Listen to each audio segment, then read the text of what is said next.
Well, friends, as always, it is good to have you here with us. My name is Mike Goldsworthy, and this is the Space for Faith podcast, where we're creating space for conversations that are reimagining the church for our current moment.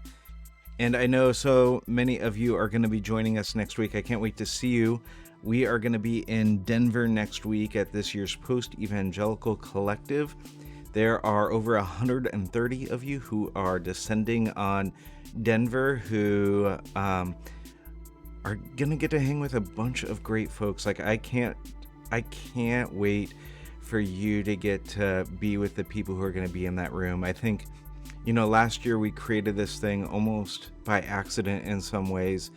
And the beauty of it is who is in the room together, the kinds of conversations you're going to get to be in, the sense that you're not alone in the significant and important work that you're doing. And so I can't wait to see you.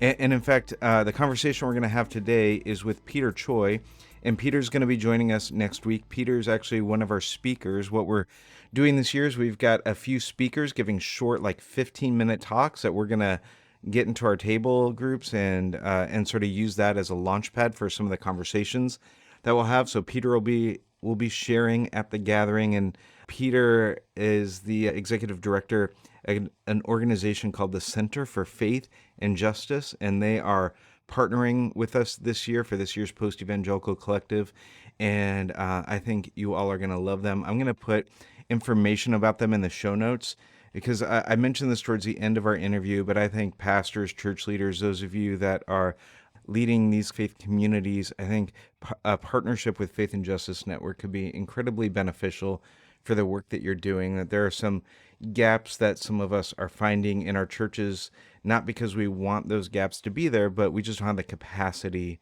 to fill those in.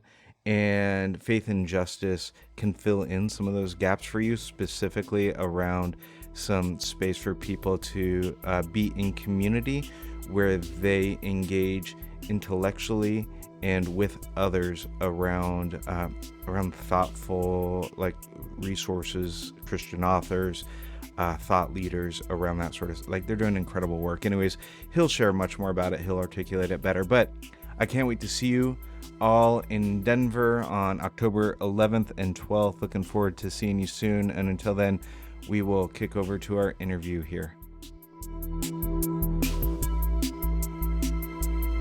Friends, we are here with Peter Choi, and Peter is the director of the Center for Faith and Justice. And in addition to that, you have a few things that you're doing, I've been learning, Peter.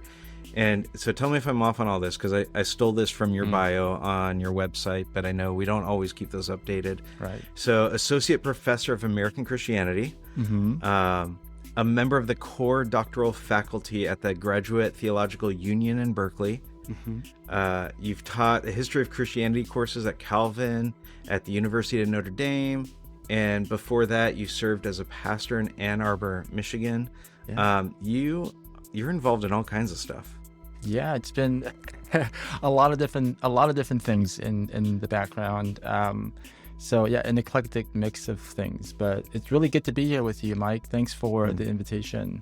Yeah, no, thanks for making time. And I love sort of that cross section that you have of the academy and of the church. And even I remember several years ago, I was really taken with a couple of works came out talking about the pastor reclaiming the vocation as a theologian. And how that had been lost. And I know there's now been a whole there's a center around the Center for Pastor Theologians and all of that. Yeah. But it seems to me like you seem to embody a bit of that sort of cross section of a true academic and also like a true pastor. Has that felt like a vocational intersection for you?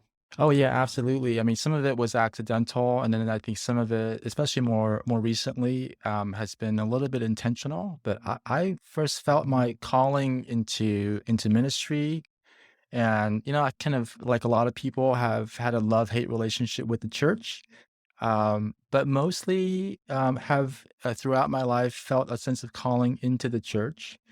And I would say in the midst of doing ministry, as I followed the kinds of questions that were emerging for me and trying to pay attention, it led me at different points in more academic directions.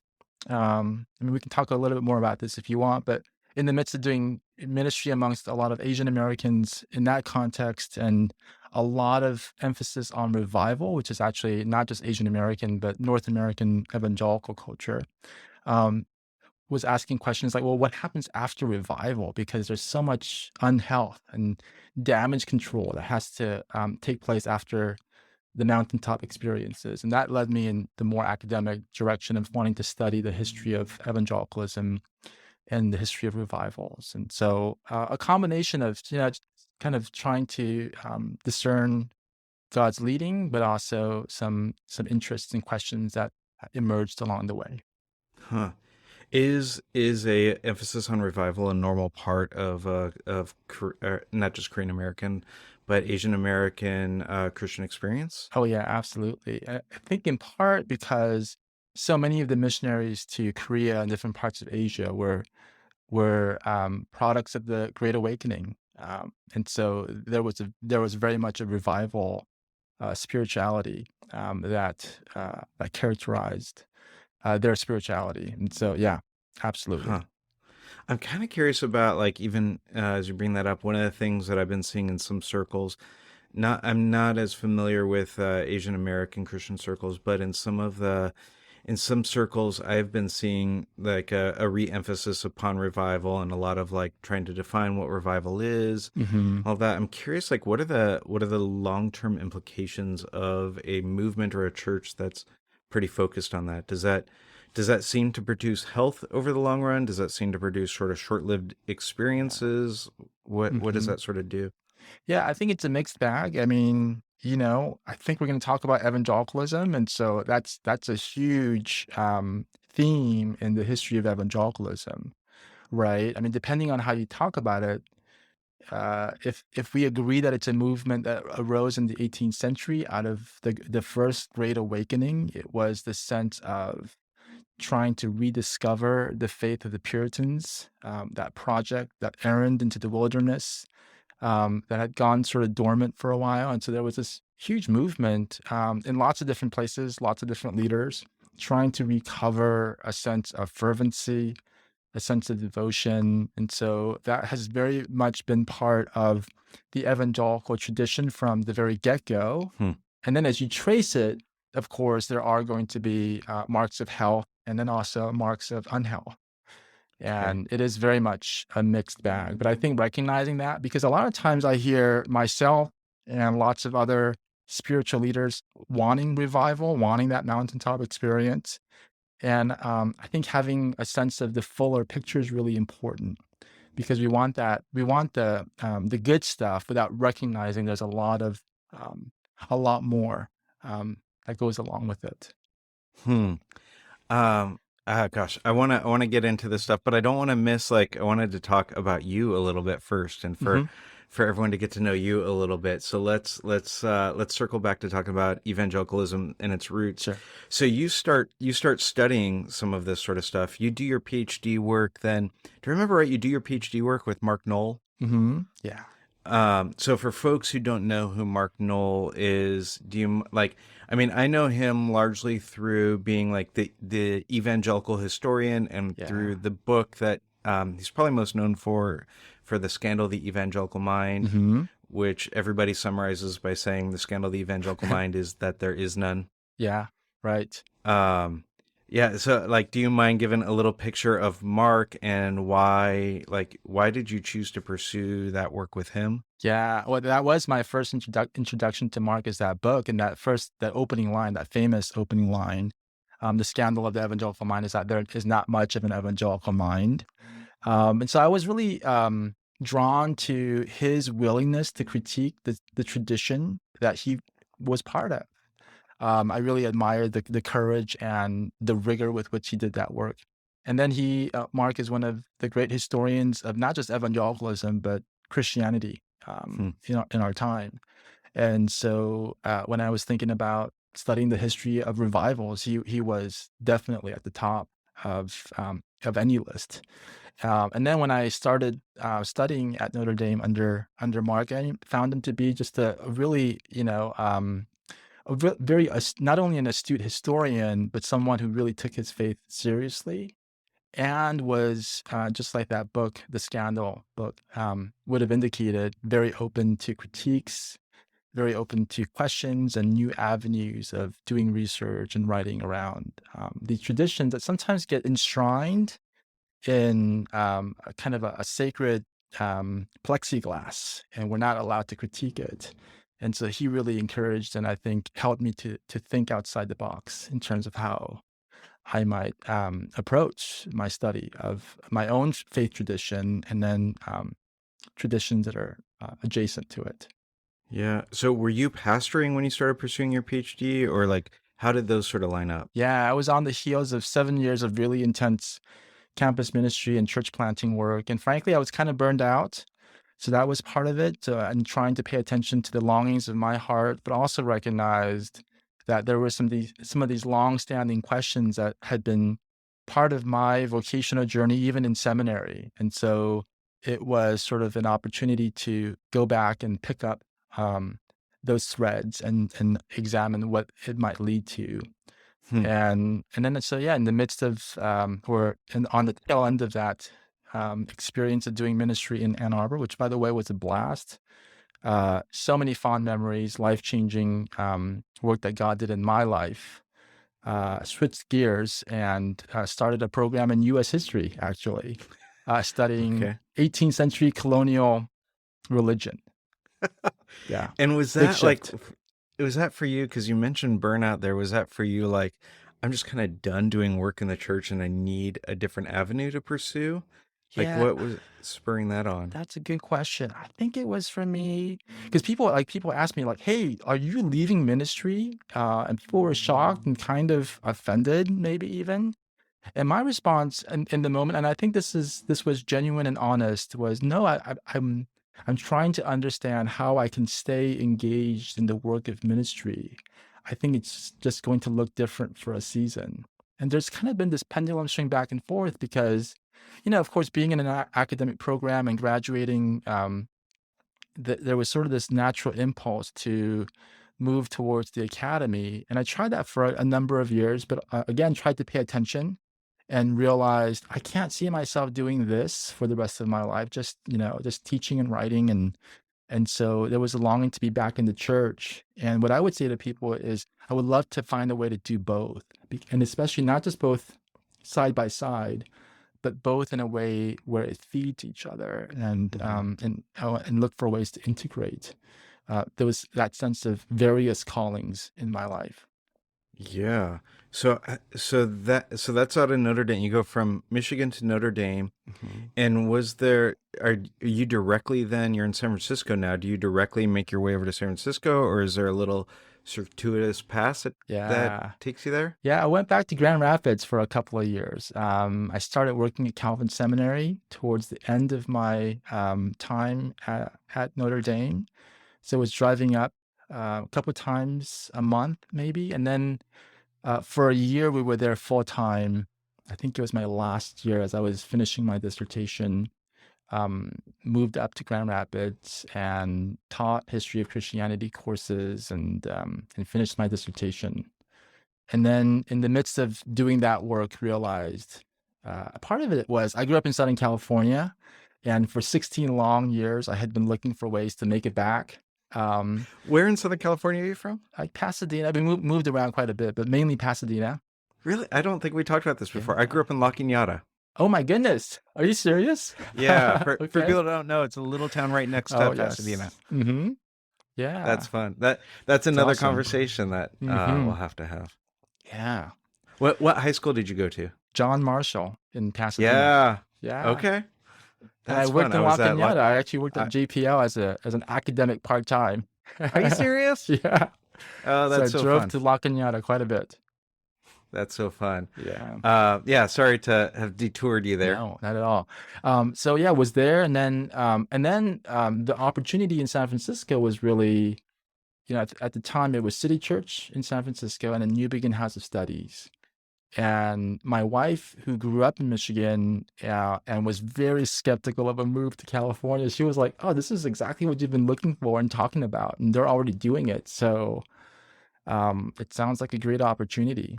And whereas I was kind of reluctant, it seemed like a big leap from, having some sense of stability and a long-term trajectory to coming out into something that felt a little bit more unknown. But it has been a wild ride ever since. Hmm. But it's been great to be back on the West Coast.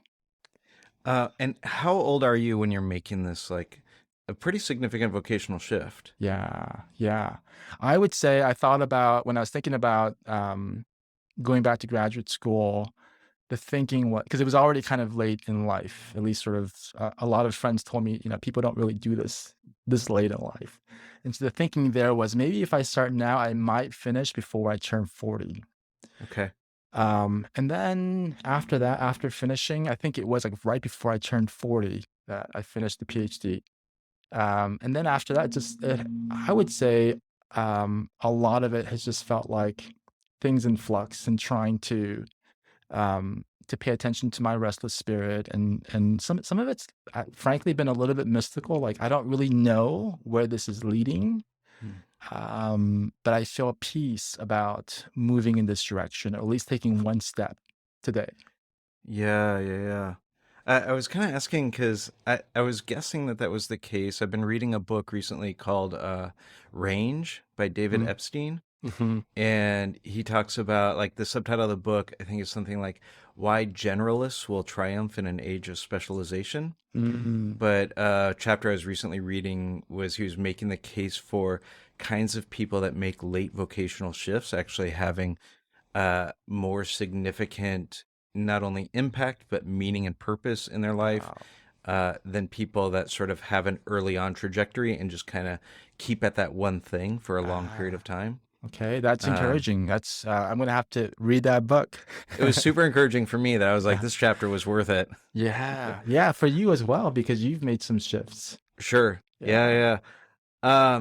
Okay, so you're at City Church in New Begin House of Studies, which then eventually becomes now the Faith and Justice Network. It sort of, I mean, as of September 1, it has sort of become two different organizations. Oh, So there's okay. the Center for Church Innovation and then the Center for Faith and Justice. So it's kind of two Oh, different fascinating. initiatives that we were running for the past number of years have kind of grown into two separate organizations. Yeah, and so was this was like a side project that that City Church starts, and maybe not Hmm. really even a side project. Like in my understanding of it from the outside was like something they saw as integral to their calling and mission was to create this sort of like would like a training center. Would that Yeah. be Yeah, for kind of a urban study urban center. contextual ministry? Right, a theological study center that Okay. would try and work with the academy, Hmm. and so established seminaries to offer even like in the early days. What brought me out here was they were actually in the process of partnering with a seminary in the Midwest to do a track of sort of urban ministry, city ministry, an MDiv program for people who are sensing a call to the city. Yeah. So that was very much a part of the mission and the vision of the church to say we feel like we want to be connected to something larger. Yeah. I love that. I mean, I love like the innovative edge of that. I love the like heart of a church to try to bring in like thoughtful, robust like teaching in the midst of actual like the work of ministry and figuring out ways to combine those. Yeah, Something that's rooted in a church like that. There's some really interesting things about yeah. that work that was going on. Oh yeah, very much Uh, so. all right, so I want to move into Faith and Justice Network also, but Yeah, let's like circle back first yeah. to evangelicalism. Mm-hmm. Now, some of what like I've always used Bebbington's quadrilateral as Yeah. kind of the quick go-to define evangelicalism, Mm-hmm. which is like for folks that don't know that it's these four sort of statements or agreements to say like evangelicals believe in the authority of the scriptures, believe in Yeah. personal conversion, Mm-hmm. believe in atonement, the work of the cross, Yes. and believe in what's the fourth one? Like it's like active works. Yes. Activism or voluntarism. It has to be embodied in your life That has somehow. to right.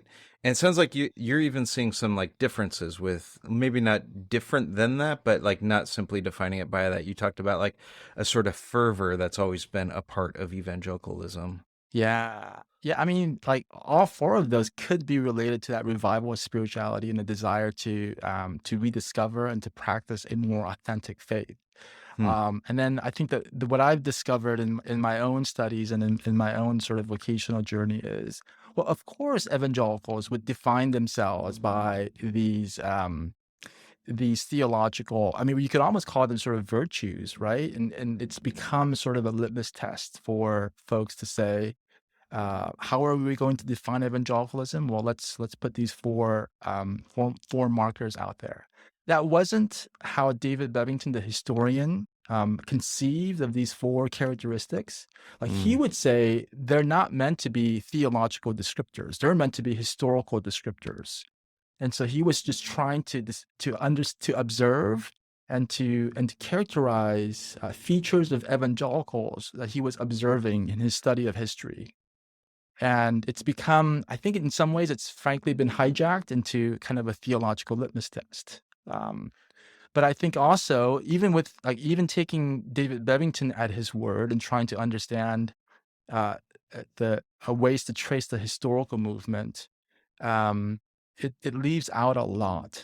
And so one of the things that I've tried to do, one sort of initial foray into this, was to say the four characteristics are maybe okay, but it seems incomplete. What if we added? Now, here I was kind of trying to pay attention to David Hempton, who's a historian of Christianity at Harvard, and he was talking about in one of his books the civilizational and the cultural chauvinism of European Christians. And that really rang true for me. Like, yeah, the 18th century was an age of conversion, commerce, and conquest. And Huh. and what's missing in the Bevington Quadrilateral are some of the more unsavory aspects of the times and the beliefs and the practices of evangelicals themselves. And so one of the ways I try to approach this is, what if we added chauvinism to the quadrilateral and made it a 5-part thing, right? So it's conversionism, biblicism, crucicentrism, activism, and chauvinism. And it didn't go over very well with a lot No, of I wouldn't evangelicals, imagine. but it did spur some interesting conversations.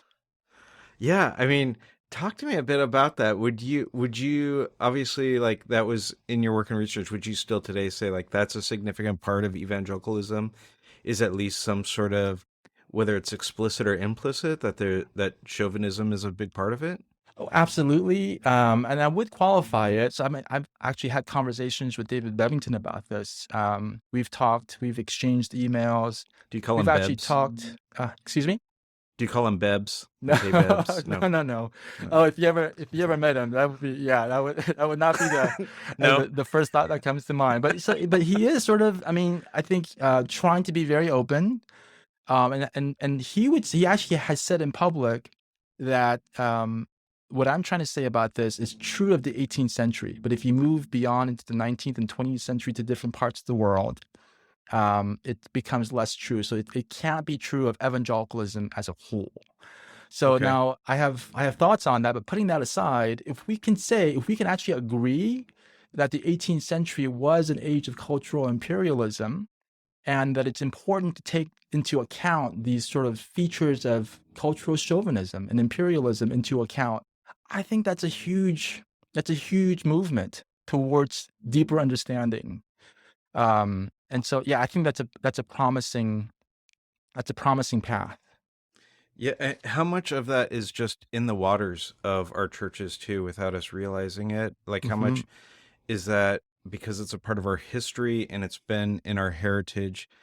It is that even in churches that aren't, say, explicitly hierarchical, Oh yeah. how much is that just still there? And It's baked into our DNA, because if you believe, I mean, some of these things, like if I describe, I think evangelicals would say, of course that's true. What's wrong with it? Right. And so if you believe that your understanding, expression, articulation of Christian faith is the truest and highest form of Christian faith, and that for someone to have salvation and to have a relationship with God, the truest and most pristine way of experiencing that is through evangelical faith. Now, evangelicals would say that seems to resonate, right? That seems pretty true to my experience. But think of like how that transfers into other areas of life. And I think part of the reason why there's so much strife in our world today is people saying or believing that their way of understanding truth is the highest form of truth. And there isn't a lot of humility, is there, in the kinds of conversations we have in faith circles. And so I think taking a step back to say, okay, some of this stuff, like the ways that we think and talk about our faith, actually has historical roots. And those historical roots have to do with imperial conquest and the enslavement of other human beings. And that was wrapped up with how we practiced and preached and embodied our faith. And so there's some work of disentangling that is before us. I think that could be a helpful thing. It seems to me it's actually a very Christian way of thinking about repentance and reflecting on where you might have gone wrong. But it's still a really hard thing to do. Yeah. I mean, it strikes me as you share those things that it should be so natural and normal in the church. And Yeah. one of my experiences when I was leading the church is the things that seem like they should be like, oh yeah, this is what a church does, or this is what Christians do. This is a natural outcome of following the way of Jesus. That there's actually a lot of pushback around Oh, those yeah. sorts of things. Hmm. So, I mean, I would assume, just from the way that you're describing this now, like that comes out of a history of imperialism doesn't just simply critique itself. It wants to sort of power up and Yes. show why it's right? Like, Yeah. I don't know Yeah. how you move beyond that. Yeah, I mean, so my first book was on George Whitefield, and the way that I tried to break into the field, because there's a lot of stuff that's been written about George Whitefield. He was the most famous evangelist of the 18th century, and was to look at him through his imperial context. So the title of the book is George Whitefield, Evangelist for God and Empire. And that just opened up so many, I think, different ways of trying to understand how it is that Whitfield was someone who was a product of empire, even as he tried to evangelize and preach the good news in the best ways that he knew how. Yeah. He was, yeah, I believe he was sincere, but because he was a product of his times, there were ways in which he enacted his faith that were problematic, and that it would be good for us, it would behoove us to look back with the benefit of hindsight, with some historical perspective, and try to do some work analyzing and understanding um, the various layers there. Yeah. Well, so it's interesting to me to think about the idea of a kind of faith movement that essentially sees itself as we have figured out the best right way Yeah. to see truth, to practice faith, Hmm. those sorts of things. Even I come out of I don't recall if we talked about this before. I come out of the Restoration movement, Yeah. which essentially said like we're going to restore the Acts 2 church. Right. Like we're going to go back to the beginning and we're going to Yeah. restore those sorts of things. And so there was this sort of sense in that movement of churches, and still Yeah. is in some spaces, of like we're a more pure form, right, of Yeah. this sort of thing. One of Hmm. the things that's striking to me about some of the spaces that I associate in now is I'm still seeing that happening, but through like some maybe more progressive lenses. Yeah. That it's like, well, we have the more pure, better form of Yes. what faith expression is supposed to look like. Like, I don't know how we avoid, like, how do we get out of that water? Hmm. Yeah. Yeah. I think part of it is realizing that it was always more complicated than we make it out to be. Huh. Because we look at these past periods and say, oh, like there was a time when people had it all figured out, and we just lost that time, right? So if we can trace our way back to Martin Luther or John Calvin or Jonathan Edwards, like if we can get to what they actually thought and believed, if we can restore that, to use your word, the word of your tradition, then we'll be in a better place. But to recognize that there was a lot of conflict and ferment and uncertainty in those times too. I mean, one of the things that I think is helpful is to remember, and Mark Noll is not the only person to say this. Lots of other scholars have talked about this. The difference between biblicism and sola scriptura. Biblicism is this idea that the Bible alone has authority for determining what your faith life ought to look like. Whereas sola scriptura is the belief or the conviction that the Bible is the final authority, but that there are a lot of secondary authorities that we ought to also pay attention to. And sometimes I think a natural extrapolation of that, not a lot of people would agree with this, but a natural extrapolation of that would be that as those secondary authorities proliferate, and there are more voices that populate the body of those secondary authorities, how we think about and interpret Scripture itself changes. And so there's room for a lot of dialogue and conversation embedded in the historical tradition that we supposedly inherited, but we lose that nuance. And I think we oftentimes slip into the biblicism mode of it's the Bible alone. Nothing else matters in how we think about our theology and our spirituality. And we lose so much in that collapsing. Yeah, that's so good. That's like, I feel like that's a much more thoughtful way of like something that I've said to folks is like what happened with the way that we read Genesis 1 and 2. That we had new information that caused us to ask new questions. And so it's not simply a matter of like, oh, you're reading it in some new way. It's like, no, well, science has given us new information now. And so now we go back to Genesis 1 and 2 with new information, and we ask it different questions than what we were asking it 400, 500 years ago. And that keeps happening with all sorts of things. I mean, I feel like astrophysics keeps messing me up in ways that, like, I feel like I go to the Griffith Park Observatory and the planetarium experience, and every time I sit in it, I have this existential crisis of like, oh, here's what we know about black matter, and here's what we don't know, and here, like, and you just start thinking about like sort of the base of how the universe works. Anyways, not to say like we have so much new and other information, and it's not that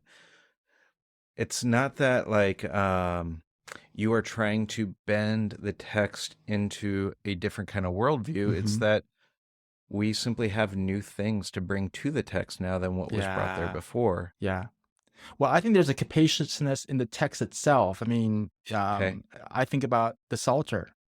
Like Psalm 1 is, I can think back to a time when I would have loved Psalm 1. It's such a black and white, very clear delineation of the righteous and the wicked. And the righteous prosper, and the wicked do not prosper, right? They are blown away like chaff in the wind. And sometimes we get stuck in Psalm 1, not remembering that there are other psalters that say the exact opposite of Psalm 1, right? Like Psalm 73 says, I nearly lost my foothold. I nearly slipped because I saw that the wicked were prospering. It's a direct contradiction of Psalm 1. And so the text is capacious enough to allow for that kind of conversation, that back and forth, that interrogation. But I think oftentimes we don't bring that lens into our reading of the text because it's not comfortable. It's very uncomfortable to think this Holy Scripture I'm reading may not be the final word on, like, this isolated text. It may not be the final word on how I think about my life today. And then that's not very comfortable. I'm forgetting the name of it now. Christian Smith's book on the scriptures was really important for me several years ago, and I remember he talked about the multivocality of the scriptures. The Bible made impossible. The Bible made impossible. Like, it helped me to start putting a framework together for like how to make sense of those sorts of things.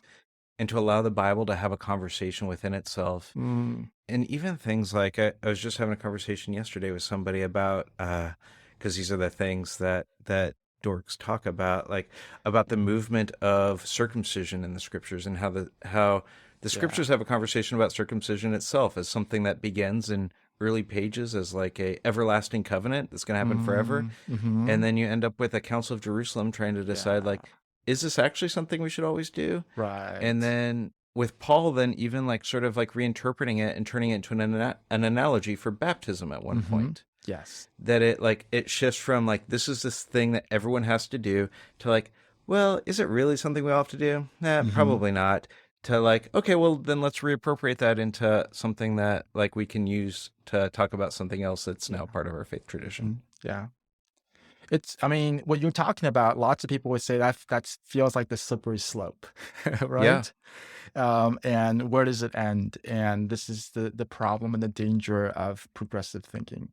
But I would say, like, the entire notion of a slippery slope, if you think about it, assumes that you're at this mountaintop and that the only place you can go is down if you step away in any direction. And my encouragement to myself and to folks have been, well, what if you flip that metaphor and if you thought of yourself in the valleys, in a dark hole somewhere, and any step in any direction could be a life-giving step. And so there's kind of this hubris that says movement is dangerous. That's really, I think, a way of thinking that favors the privileged, people who benefit from the status quo. And if you begin to realize, I mean, I love that word multivocality that you just brought up, right? If you begin to realize or see the world through different perspectives and listen to multiple different voices in different parts, in different positions, different positionalities, and different social locations, uh, it can't help, well, I think it can't help but create a sense of empathy and humility and curiosity to listen and learn. Hmm. Hmm. It's so good. Like I get like fired up just kind of hearing you talk about stuff like that. Like it feels like such a more interesting, healthy, and life-giving way to engage the Yeah. scriptures, to approach it with curiosity and humility, and to want to listen to a multitude of voices, Yes. both like now and historically. Like Yeah. I often say that I grew up in a tradition that essentially was like we started reading the Bible in 1950, and like that's Yeah. we would of course never have said that, but it was practically how we Yeah. work things out. And then Right. to discover there's this rich like tradition of people wrestling with the same text, and then to discover and there's also people in different social locations around the Yeah. world now and historically that have been reading those same texts and that are seeing them differently. And the thing that I would often hear from folks as I would like sort of push into some of that was like, well, which one of them is the right way to read it? Mm-hmm. Yeah. And I think it's hard for us to have a sort of a posture that says like, well, maybe all of them, or maybe Mm-hmm. like they're all Yeah. contributing Oh, in some way to absolutely. something that's richer, and it's not about getting it this one right way. Is that Right. something that you would be getting at? Oh, yeah. I mean, there's so much freedom in realizing that the weight of the world does not rest on the correctness of my interpretation of things, of these texts and of these traditions. To recognize and to be with, like, to actually live out this realization that I could be wrong about this, and the world would not fall apart. My salvation would not be at risk. That I could be wrong and the world would still go on and God would still love me and God would still love the world. Like, there's so much freedom in that. And how sad, how burdensome, how oppressive that we hinge so much on the correctness of our very particular and short-sighted interpretation and perspective. Okay, so once we move into this sort of thinking, though, do the scriptures have any kind of authority anymore? And if they do, what kind of authority do they have? What I think scripture continues to be a source of a guidance, and I would even use the word. I feel comfortable with the word authority because there's something when you have this sort of collectivist appreciation for the authority of scripture, you realize, oh, the scriptures talk. I mean, one part of the text talks back to another part of the text. There's disagreement and there's a back and forth, and the text itself is in travail. Other scholars have said this. Then there's a freedom and recognition that there's a God who lives, who operates above this text, outside of this text. Yes, there's ways in which the people, the writers and the authors of Scripture have been inspired by the Holy Spirit, but you don't mistake the Bible for God, right? There isn't this kind of, I mean, some people talk about bibliolatry, confusing the Bible for God. And if you can make that distinction, which I think is it's a distinction that Christians have made for a long time, many different kinds of Christians have made for a long time, then I think there is a freedom and an openness to keeping it messy. Hmm. I like that a lot. One of the things I wanted to talk to you about, and I feel like we've been getting into it a good bit here, is the idea of like how you maintain a rooted faith while you're also reimagining that faith in our current moment. So this feels like a bit of like, how do we treat the Bible in a way that recognizes that? Yeah. Are there other, in the work that you're doing, are you recognizing other sorts of ways to live into that kind of tension? Yeah. Well, I think even just to interrogate or unpack that language a little bit, like the desire to be rooted, to realize like faith has never been about being rooted in one place, Huh. right? That faith has always been about this kind of dynamism and this movement of peoples. And there is a way in which you are rooted in community, you are rooted in relationship with God. But it's a paradoxical kind of being rooted. Even Psalm 1 talks about being transplanted on different soil. And so if that's the norm, so if our normative expectations are things aren't always going to stay the same because they never have. Change has been part of life, and we celebrate change, and we appreciate, and it's uncomfortable, and we don't have to enjoy all of it. Like there's a lot of aspects of change in my life that I don't enjoy or appreciate. But if we begin to accept that this is a part of life, it's an unavoidable part of life. I think that helps to instill some humility and enables us to discover richer aspects of our faith. That's a good word. That's helpful. So if we were to use words like rooted, it's more about being rooted in relationships, which are dynamic, as opposed to being rooted in something that's static. Yes, that's a really good way of putting it. Okay, I want to hear a bit about the Faith and Justice Network and the work that you all are doing, because I have been so intrigued by you all. I mean, just watching you from afar, the folks that you're bringing in to lecture and be a part of some of the teaching and cohorts that you do are phenomenal, are the kinds of people that like I want to be hearing from and learning from. And so like, it's such high caliber kinds of stuff. So yeah, I don't like tell us a little bit about like what is the Faith and Justice Network? What's the work that you all are doing? Yeah. So, I mean, the simplest way to talk about it is that it's an online learning community that anyone can join. There's a membership cost, but we have scholarships, etc. So everyone is welcome to join. And it's for people who are asking big questions and looking for a more expansive way of practicing Christian faith. And maybe even ways to think about Christian faith in ways that are much more open and open-ended than the kind of categories that we've imposed on it. And then what we actually do is every month there's a theme or a unit. And we have, I mean, the flow of it is basically an author that talks about the book that we're reading. And it's a lot of fun because we get to invite people into our community that we're already reading, that we want to be in conversation with. And then there's also, based on our work in theological education in partnership with seminaries, there's an academic track option, but it's not for everyone. Like I think often, most years, it's less than 10% of the participants who are doing the work for academic credit. And most folks are just in there to learn and to be in conversation with other folks. We have participants from, last I checked, around 30 different US states and all over the world who are just part of this conversation and open to learning and realizing that faith is a journey and that we need to be in community. Now, can you do this in your local church? Yes, but we just happen to be a community where lots of people are finding us because they have been displaced from their local worshiping communities for a variety of reasons. And so we have lots of folks who are coming from some kind of post-evangelical space. We have lots of people also in the mainline church space. and then people who are kind of spiritually homeless and wandering, but enjoy the opportunity to connect and to be in conversation and relationship. Hmm. Yeah, I mean, it seems to me that the work that you all are doing is so helpful for people. Like the work of like asking questions of your faith, unpacking what you've been handed, going back and reinterrogating some of the stuff that's been passed down to you in your history.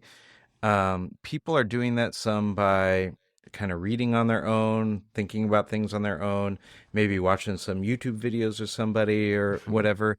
But Yeah. to have a robust community of people to process it with, to have some thoughtful leading voices to process that with, Mhm. like, feels like a really healthy, helpful way of engaging in those things rather than going about it on your own.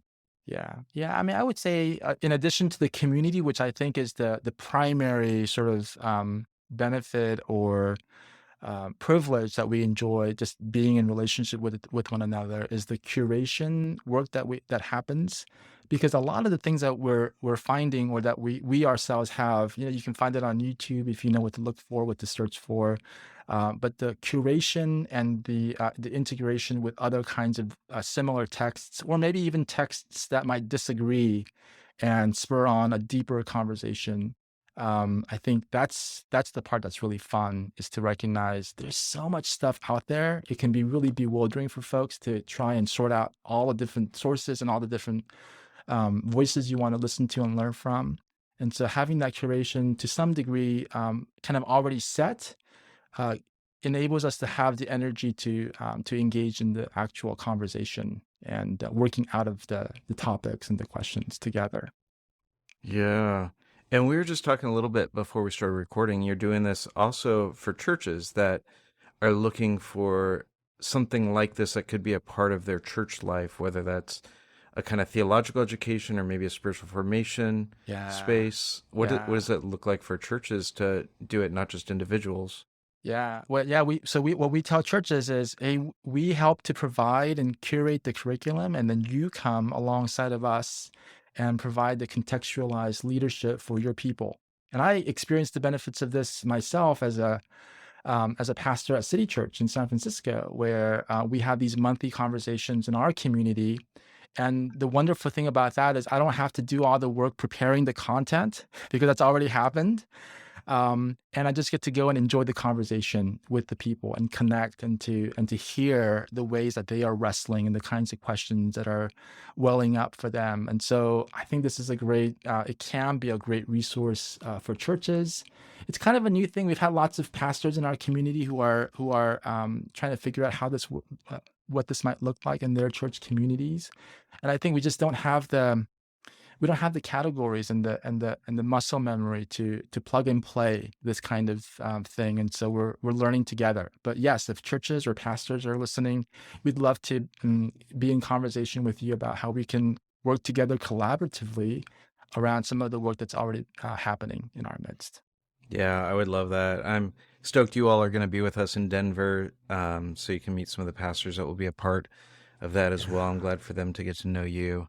Um, I was also wondering, as you were sharing that, is this something that, like, not only could a local church do, but is it the kind of thing that, like, say there's a group of people who find themselves church homeless in an area and they've got friends that would they gather together a group of friends and say, like, we're going to go through this together and we're going to be the in-person sort of component Yeah. together? Oh yeah, I would love that. We would love for something like that to happen. We already have cohorts, and so what I failed to mention earlier is that we have sort of this network community where there are all these resources available, but then there are these cohorts led by cohort leaders, who are they're meeting typically twice a month over a Zoom call. Some of the cohorts might meet face to face if there are people in kind of the local community. But yes, it's absolutely the kind of thing that, if there's a group of people out there that don't want to do this work alone, but they already have a community, that would be a lovely way to use our resources. Yeah, there's so many potential connection points I feel like for Yeah. folks that you all are putting together some really great, not just content, but other folks that are going through it with you. So you're putting together great content and great community. Hmm. and it just feels like there's so many potential connection points for individuals and for churches and communities to be able to take advantage of. Yeah. Yeah. Yeah. I mean, we were just talking about this before we started the recording, but like, I just love the fact that we're living in a time where people are asking questions and have the boldness now to express those questions in ways that maybe they may not have had in the past.